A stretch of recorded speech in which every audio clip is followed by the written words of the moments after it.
Atom bomb ತಂದಿದ್ದೀವಿ, ಏನಕ್ಕಿರ್ಬೋದು ಹೇಳಿ. ಎಲ್ಲರಿಗೂ ದೀಪಾವಳಿ ಹಬ್ಬದ ಶುಭಾಶಯಗಳು. ಹೇ ಒಂಚೂರು ಹಿಂದೆ ಹೋಗಿ ನೆನ್ನೆ ಈವ್ನಿಂಗ್ ಏನು ಮಾಡಿದ್ವಿ ನೋಡ್ಕೊಬರೋಣ. ನಾವೇನು ಲಕ್ಷ್ಮೀ ಪೂಜೆ ಜೋರಾಗಿ ಮಾಡಲ್ಲ, ಬಟ್ ದೀಪ ಎಲ್ಲ ಹಚ್ಚಿಡ್ತೀವಿ. ನಾನು ಅಮ್ಮ ಇಲ್ಲಿ ದೀಪಕ್ಕೆಲ್ಲ ಬತ್ತಿ ಹಾಕಿ ಎಲ್ಲದನ್ನೂ ಹಚ್ಚಿ ಇಟ್ವಿ. ನೆಕ್ಸ್ಟ್ ನಾವು ಕಿಚಡಿ ಮಾಡೋಣ ಅಂತ ರೆಡಿ ಮಾಡ್ಕೊಂಡು ತುಂಬ ಚೆನ್ನಾಗಿ ಬಂದಿತ್ತು. ಕಾಯಿ ಹಾಲು ನಾನು ಕಪ್ಪು ಬೆಲ್ಲ ಹಾಕಿ ಮಾಡಿದ್ದೆ. ಟೇಸ್ಟ್ ಅಂತೂ ನೆಕ್ಸ್ಟ್ ಲೆವೆಲ್ ಆಗಿತ್ತು, ಎಲ್ರಿಗೂ ಇಷ್ಟ ಆಯಿತು. ನೀವೆಲ್ಲ ಏನು ಮಾಡಿದ್ರಿ ಕಮೆಂಟ್ ಮಾಡಿ. ನೆಕ್ಸ್ಟ್ ಮಾರ್ನಿಂಗ್ ನಾನು ಲೆಮನ್ ರೈಸ್ ಮಾಡಿದ್ದೆ ಬ್ರೇಕ್ಫಾಸ್ಟ್ಗೆ. ಶುಂಠಿ ಖಾಲಿಯಾಗಿತ್ತು ಅಂತ ನಾನು ಅಮ್ಮ ತೋಟಕ್ಕೆ ಹೋಗಿದ್ವಿ ತರೋಣ ಅಂತ. ತೋಟ ಇದ್ದವರಿಗಂತೂ ಮನೇಲಿ ಏನಾದ್ರು ಖಾಲಿ ಆಯ್ತಂದರೆ ತೋಟಕ್ಕೆ ಒಂದು ರೌಂಡ್ ಹೋಗಿ ಬಂದರೆ ಸಿಗುತ್ತೆ.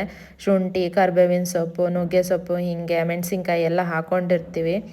ಇಲ್ಲಿ ಸ್ವಲ್ಪ ಕೊಳೆ ರೋಗ ಬಂದು ಗಿಡ ಸತ್ತೋಗಿತ್ತು, ಬಟ್ ಶುಂಠಿ ಇತ್ತು, ಹಾಗಾಗಿ ಇದನ್ನೆಲ್ಲ ನೀಟಾಗಿ ತೆಗಿತಾ ಇದ್ದಾರೆ ಅಮ್ಮ. ಇದು ನಾಟಿ ಶುಂಠಿ. ಹೈಬ್ರಿಡ್ ಶುಂಠಿಗಿಂತ ನಾಟಿ ಶುಂಠಿ ತುಂಬ ಚೆನ್ನಾಗಿರುತ್ತೆ, ಸ್ಮೆಲ್ಲು ಚೆನ್ನಾಗಿರುತ್ತೆ, ಮತ್ತು ನಾವು ಡೈಲಿ ಅಡುಗೆಗೆಲ್ಲ ಬಳಸ್ತೀವಿ. ನೋಡಿ, ಇದು ವಾಶ್ ಆದಮೇಲೆ ಈ ಥರ ಕಾಣಿಸ್ತಿದೆ. ಪಟಾಕಿ ಏನೇನು ತೊಗೊಂಡಿದ್ದೀವಿ ನೋಡೋಣ ಬನ್ನಿ. ಇದೊಂದು ಬಾಕ್ಸ್ ಭೂಮಿ ಚಕ್ರ ತೊಗೊಂಡಿದ್ವಿ. ನೆಕ್ಸ್ಟ್ ಇದು ಫ್ಲವರ್ ಪಾಟ್ ಅನಿಸುತ್ತೆ. ಇದನ್ನೊಂದು ಬಾಕ್ಸ್ ತೊಗೊಂಡ್ವಿ, ಸ್ವಲ್ಪ ದೊಡ್ಡ ಸೈಜಿಂದು. ಇದು ಸುಸುರು ಬತ್ತಿ ಸ್ವಲ್ಪ ಜಾಸ್ತಿ ತೊಗೊಂಡಿದ್ದೀವಿ, long and medium size. Atom bomb ಮೇಯ್ನಾಗಿ ಏನಕ್ಕೆ ತೊಗೊಂಡಿದ್ದೀವಿ ಅಂದರೆ ಮಂಗ ನೋಡ್ಸೋಕ್ಕೆ, ಜೋರು ಸೌಂಡ್ ಬರೋದು ದೊಡ್ಡದು ತೊಗೊಂಡಿದ್ದೀವಿ. ನೋಡಬೇಕು ಓಡ್ತವ ಇಲ್ವಾ ಅಂತ. ನೆಕ್ಸ್ಟ್ ಇದು 60 ಶಾರ್ಟ್ಸಿಂದು ಒಂದು ತೊಗೊಂಡಿದ್ದೀವಿ ಶಾರ್ಟ್ಸು.